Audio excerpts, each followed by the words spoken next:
Welcome back, everybody. Today is a very exciting day. As you can see behind me, yesterday I came in here and I used a four-wheeler and a small 4-foot drag, and I sprayed the spots that needed to be sprayed again. And I come in here with the drag, drug this all up. And the reason I did that is I wanted that top layer of soil to dry out. And I know usually you don't want dry soil, but we've had so much rain here in the past few days. Well, not even the past few days, but the past 2 weeks. There's a giant wet hole over here that I'm not even going to be able to plant. And the soil underneath this has got a lot of moisture in it. So I wanted to get this top layer of soil loosened up at least, and then once I got it loosened up, I wanted the air to get to the top layer to dry it out, make it nice, light and fluffy. So tomorrow when we get this big thunderstorm to roll in here, that rain will pound this seed into the ground and we'll be good. But back here is this wet hole.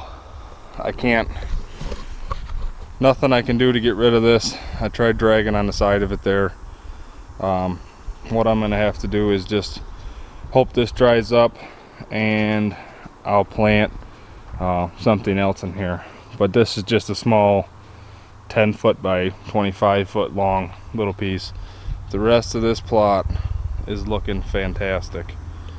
And as you can see here, what I'm talking about is just fluffed up that first 1 to 2 inches so the seed will fall into it real nice. And when it rains tomorrow, the rain will beat the seed right down in. All the hard work, all the preparation, soil samples, lime, fertilizer, everything comes down to this moment. I have 2 things I'm going to plant in here. I am going to plant some Northwoods Whitetails Sweet Feast Brassica from John Comp, and then I have some Whitetail Institute wintergreens that I'm going to plant in here as well. These are both of them. Here's the Imperial wintergreens, and then here is the Sweet Feast Brassica blend. So these 2 bags here are going to go onto this plot, and then down here, you guys can tell just right here, this is my clover plot. I do need to get in here and mow this because you got some of these grasses starting to come in, but all throughout here, this is all clover that I frost seeded in here, and I'm going to do this every year. I would say I frost seeded probably down to about that tree. I frost seeded this whole thing, but I'd say it come up good from that tree all the way this way.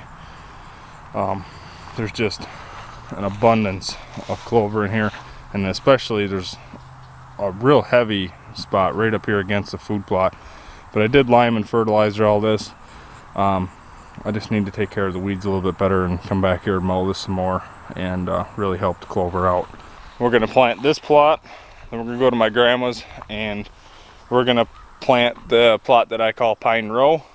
Okay, so if you guys are watching and paying attention and following along with these videos, throughout the hunting season, I got names for all these plots. I'm calling this plot the Back 40 because my parents originally owned 40 acres here. And then the bigger plot at my grandma's, I'm calling that Pine Row because there's a nice row of pines that come right off of that food plot. And then the little strip plot, I'm just calling that one the strip plot. We're gonna get started here, and I hope this all works out. This is the moment we've all been waiting for. If you've got food plots going, August 1st is tomorrow, so today's July 31st, and time to get the seed in the ground, so we're gonna get doing that. So hope you guys enjoyed the video, and we'll talk to you in a few minutes.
Alright, we got this plot all taken care of.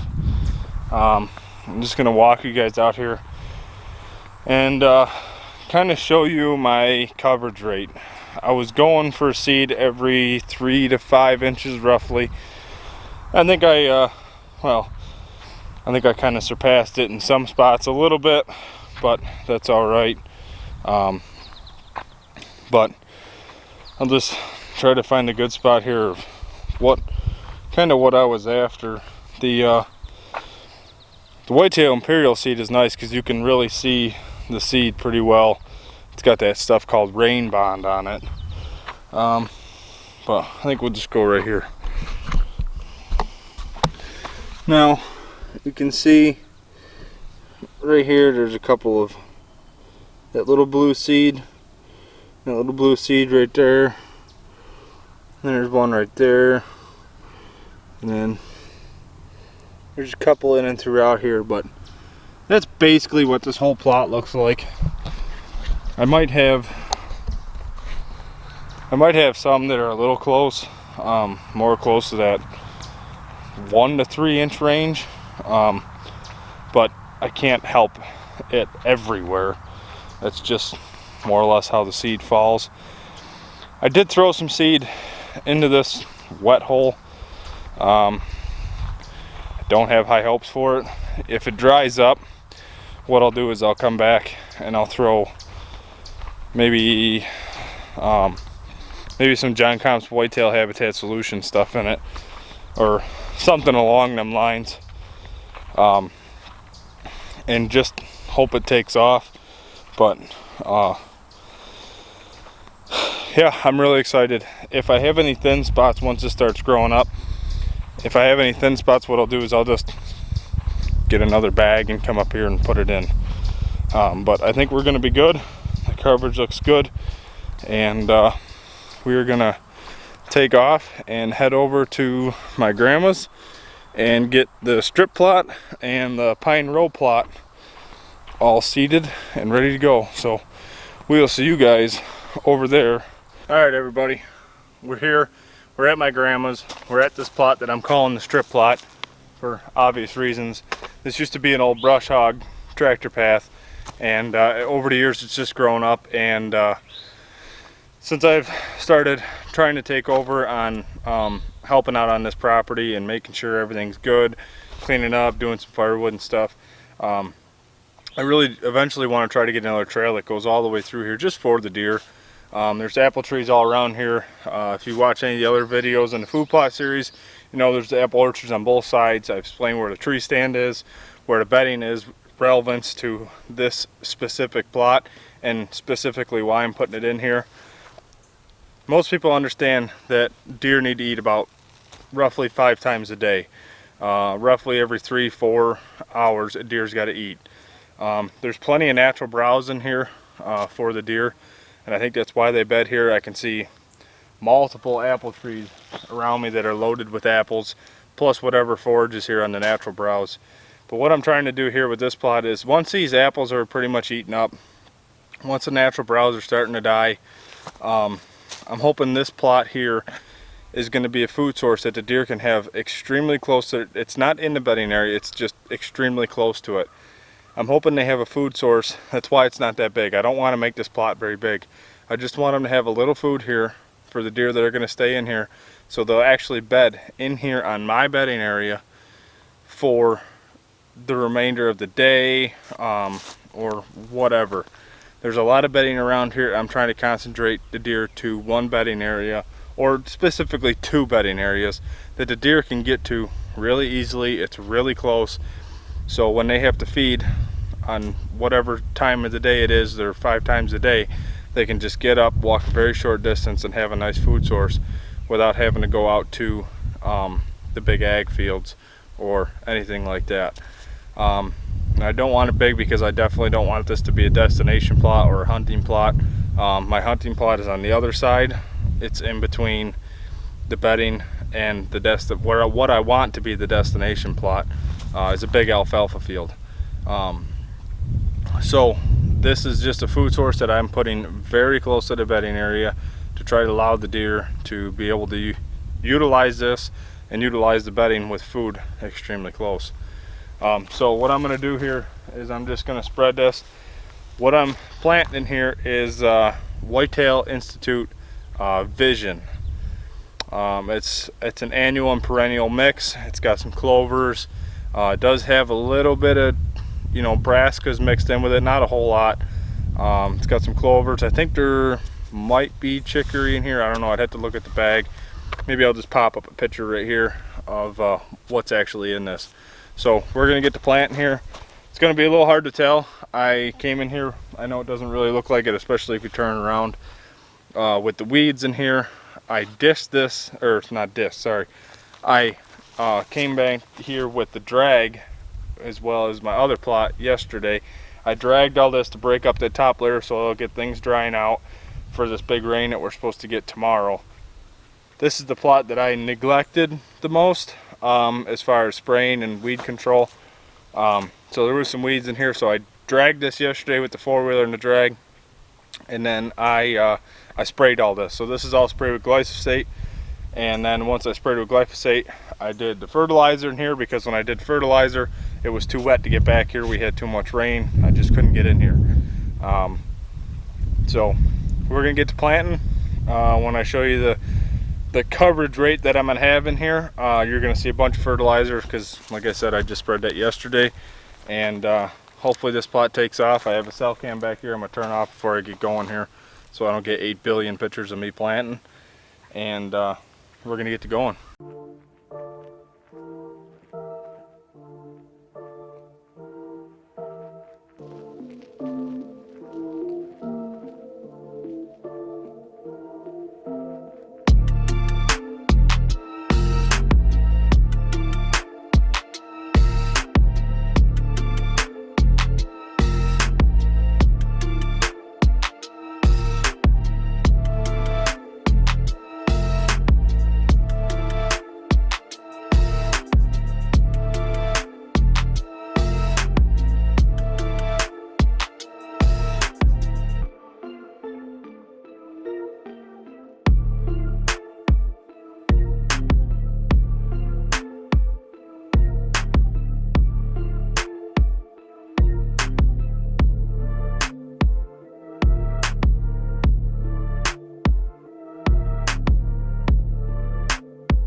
Alright everybody, well, we're here. We are at the Pine Row plot. This is honestly the plot that I'm expecting to be the most successful as far as harvesting deer off of it. I think my other plots, well, the strip plot, I probably won't even be hunting that one. But the back 40 plot at my mom's, I expect to see and maybe even kill a doe or two off of that one too. But this plot, there's just something about this plot. I get a lot of, I have a cell cam here, and I have to have the highest plan on it, or else it just runs out of pictures too quick. So there's several things going for me in this plot. And there's a couple things going against me that I'll show you here in a few seconds. One of the things I got going for me here is the natural browse. I want to show you guys a couple of these trees. Look at all the apples on this tree. I mean, it is just loaded with apples. And this tree over here, I mean, just loaded and loaded with apples. And that tree's got them on it over there too, and all the way up to the top there. The other thing that I have going for me here, the deer, I don't have anything in here. Their deer are just coming here simply for the natural browse. I just did this yesterday. I just dragged this plot yesterday, and there is deer tracks. Like, look at this track right here. Hope you guys can see that compared to my hand. The deer are all over this thing already. And I just did this yesterday. I want to show you some tracks over here of the deer that are walking down. I mean, there's deer tracks all over. So the deer are already hammering this spot, just from the apples. So you got apples over there. You got another tree over here that's got apples. This tree right here is absolutely loaded. And you can actually, right here on the ground, you can see where the deer are eating on them. Look at all the apples in that tree. They're everywhere. Right here, you can see where the deer were eating on them.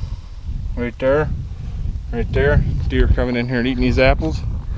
So the deer in here hammering apples naturally. Now I just want to iterate this again. I just dragged this plot yesterday. Look at this tree. This little tree right here. Loaded. Stacked with them. So the deer coming in here eating on these apples. And right here, there's a little muddy spot where they turn and go out. I dragged all this yesterday too. I had to get the drag in here somehow. This is all dragged. I just want to show you guys the sheer amount of deer tracks that are in here. This is where the deer are going out to the alfalfa field. I don't know how well you guys can see these ones with the shade, but just look at this. Huge track, and like I said, you can see where I come through right here. I dragged all this yesterday. So those are things that I have going for me in this plot. The deer are already in here like crazy. What I have against me is this little spot back here. This is just a big, well, not a big, but it's a wet spot. There's a wet spot right there. There's that wet spot I just showed you. And then there's a decent sized wet spot out in the middle of this plot. So this is a historically wet spot, but it's dried up a lot since I've come in here and got the top layer of material off. Here's the big wet spot in the middle right there. So, but I mean, as you can see, again, same with the plot at my mom's, the back 40 plot. 90% of this plot here is ready to go. So there's a big deer trail that comes out right under the apple tree, all the way across that dark spot right there at the tip of my finger right there. I cut that trail open. There's a trail coming in underneath this tree right about there, and then the deer are going out this way. So the deer are already doing technically what I want them to do. They're coming here, feeding on all the apples as a hunting plot. They're feeding on stuff here before they go out to the big ag fields. That's exactly what I wanted for this plot, and there are deer already doing it with natural browse. So I have really high hopes for this. I hope I'm right. And so that's what I have going for me here. That's what I have going against me here. We're gonna get started, or I'm gonna get started. Get some of these bags open. I'm doing the same thing here that I did at the back 40 plot at my mom's. It's going to be Whitetail Institute Wintergreens and John Comp's Sweet Feast Brassica blend. So you're gonna get, let me just read it off here, all the different things I'm gonna have in here. So in the wintergreens, you're gonna have forage kale, premier forage kale, dwarf annual rape, tall tine turnip, trophy annual rape, purple top turnip, and that's it. In John Comp's Northwoods Whitetail blend, you're gonna have whitetail radish, winter forage turnip, Northwoods forage turnip. There's two of those in there. Collard, brassicas, kale. So we have a mixture between all different families of brassica. Some that grow turnips, some that don't. So there's going to be a good mixture in here. I think there's a little bit of vision, whitetail Institute vision left in the bag too from the strip plot. So not that there's enough in there to make a difference, but there's going to be a little bit of that in here. So I'm excited. I'm going to get going.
Alright, well, we are done with the planting of 2021.